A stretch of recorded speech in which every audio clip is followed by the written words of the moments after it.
Hey guys, Jsnow, Happy New Year 2025. It's like the 20th take of this video, so I'm gonna get straight to the point because I was yapping for too long. So there are four things I use to look up trading card prices. Most of these are geared. I mean, this is for Magic mostly, and it's for U.S. prices. So if you're in Europe or some other country that's not America, this will be useless to you most likely. So you can click off here. But anyway, let's go right into it. So the first one is Magic Stocks. I think I've mentioned it before on the channel or something like that. But it's basically the stock market of Magic cards.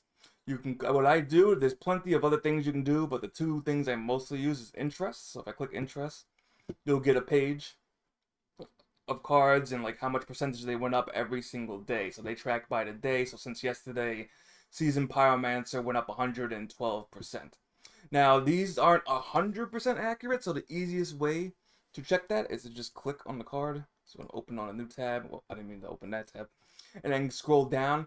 Now, if you're buying at the cheapest or if you're a seller, you should basically ignore everything except TCGPlayer for the most part, unless TCGPlayer doesn't have stock for some reason. So that's it for interest. And then the other thing is sets. If I just want to look up a set really quick, so I want to do Adventure in Forgotten Realms, I would search under sets, Adventure in Forgotten Realms, and then I can do rarity. So I want to look at all the rare cards, regular, yellow, rare, and then it will give you the list of the market price, etc. And then let's do from highest to lowest. So we're at $10. You can also set a cap on it, so you can what do you call it? Hopefully I did this right. So $1, so you type that in, and then you shouldn't get anything more than $1. So right there, it stops at $1. Now, once again, you will have to double check to confirm which cards are which, but it's pretty accurate. And if I just want to do a quick sweep of the bulk, this is perfectly fine.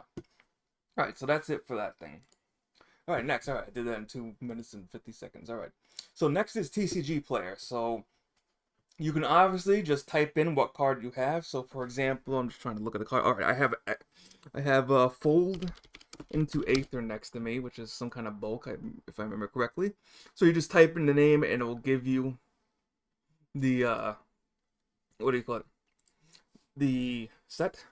And then if you have something with like multiple arts, so let's do questing. I think what is it? Questing Beast. And this website has almost all the TCGs. So as you see, there's like a million. There's 4 different questing beasts, and most of them look exactly the same. So the easiest way to figure out is to go by the set symbol. But as you see here, some of the set symbols are the same. You can also go by the collector's number on your card, which is this thing right here. So like this is Throne of Eldraine, so Eldraine had ELD, and then it has the number next to it. And just in case you get a little confused, because there's also extended arts and stuff like that. So for example, if I do Questing Beast here, so like a Questing Beast extended art, it's an extended art 1. For some reason, their search doesn't put all of them on one thing. I don't know if it's just me or a problem with the website, but there are even more versions than what shows up for a bunch of cards due to extended arts, halo foils, foil this, foil that, etc. Now, what I also do, if I'm doing like pure bulk and I just want to look up cards really quick, I can just click Magic, click Advanced Search, and then go to a set. So for example, Duskmourn House of Horrors, that's like a newer set. So we're going to click that. And then you can also sort here. So they changed this like a couple of months ago on how like the UI looks, but basically all you do is, so let's say I'm pretending to sell bulk, or I want to buy bulk or whatever. So I would do common, rarity, and then do from best match from high to low. And then I would take a look at the market price. So you can click on the card. So for example, click on it and you'll have more detail and you can see the exact prices. But usually I just go by the market price shown, and like if it's above my certain threshold, then I'll add it to a tab, add it to a new tab, etc. And then look at it later to see if it's correct and what's it's actually going for. The number on top is usually the lowest somebody has it listed, but that doesn't mean what it's going for. And if somebody like priced something, it might sell out fast, and that number might be not correct. So for example, like this has a 1 cent price and a 12 cent, but when I click it, you can see it's just one person selling a damaged copy for a penny, which is like, why are you even selling this? It's like, what are you doing?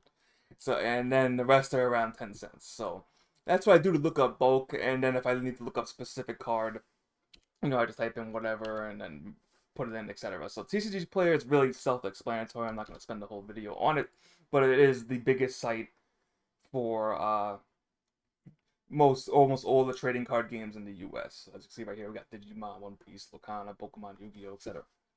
So that's self-explanatory.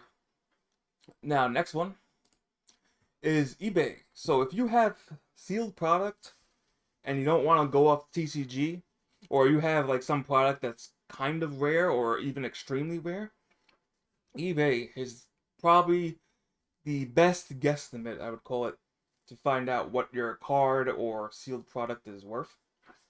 So basically what you do is just go to eBay. So right here I searched Crimson Valve booster box. Now these usually go for like 80 or less everywhere else because eBay is usually more expensive than most places. But if you were looking to just throw up product on eBay, or you just really have no clue and you don't trust TCGPlayer and have some conspiracies about the trading card occult that's going around, I don't know. But anyway, you can just go to here, type in the name of your item, and then go to the side category, and then scroll all the way down. I mean, it might have been here, I checked before, but I didn't see it, but just scroll down, click more filters,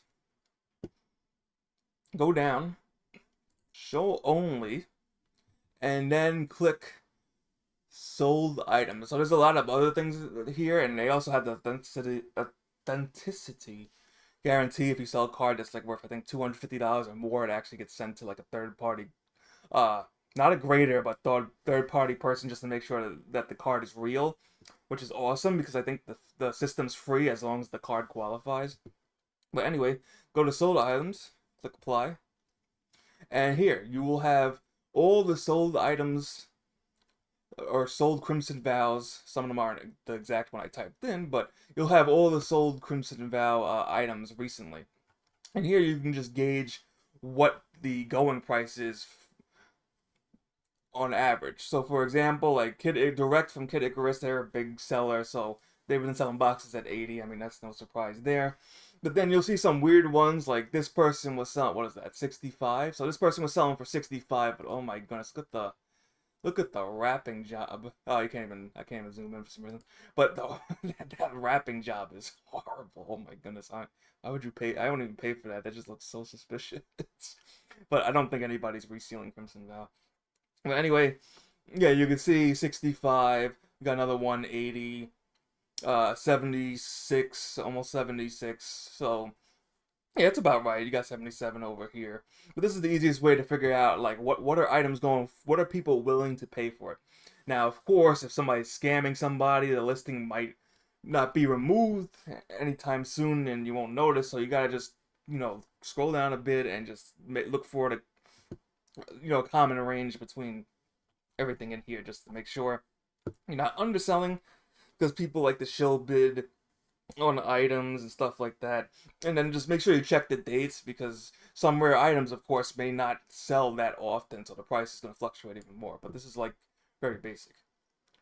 And then the last thing for this video, this is more geared towards looking up commander decks. So people love to buy commander decks in Magic the Gathering, of course.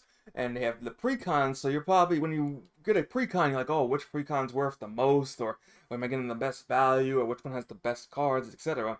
So the quickest way, or the most efficient way I find, is just to use Magic Goldfish, MTG Goldfish. Now, this site is used for a lot of other things, but I'm just going to describe the whole part of, like, if you're just looking for sealed product, if you're looking for pre-made sealed product of any kind, this is what I use just to get a list of, like, hey, what was in this thing from, you know, 50 years ago or whatever. So usually just type in whatever commander deck you're looking for, and then just type Magic Goldfish. So here we have Duskmorn commander deck list. And then the site's gonna load a ton of things, probably a ton of ads or whatever. And then they show the full deck list. So for example, Death Toll, which is the first deck, it shows the cards, and then make sure you're make sure you're clicking on tabletop, because sometimes it'll default to Arena or Magic the Gathering Online, which will show some crazy prices. Now these are not 100% accurate, but you'll get a whole list of like the price I think it's market price of the cards. And then you can just click a card. So for example, this card, it says 131. We'll just do a check. So we'll do 131. We'll click this. I think they have a TCGPlayer link somewhere. Yeah, they go by TCG mid, which is not accurate at all. Yeah, so I mean, not too far off, but yeah, TCG. Nobody uses TCG mid. I don't know why they use it, but yeah, nobody uses TCG mid. But you know, you get a fair assessment of like what you could possibly get, what the value is in here, and then if you just want to see what cards are and what, very easy to use. So anyway, I thank you guys for watching. This video turned out pretty long. I'm just gonna upload anyway. But thanks for watching. Feel free to like, etc. And I'll see you guys next time.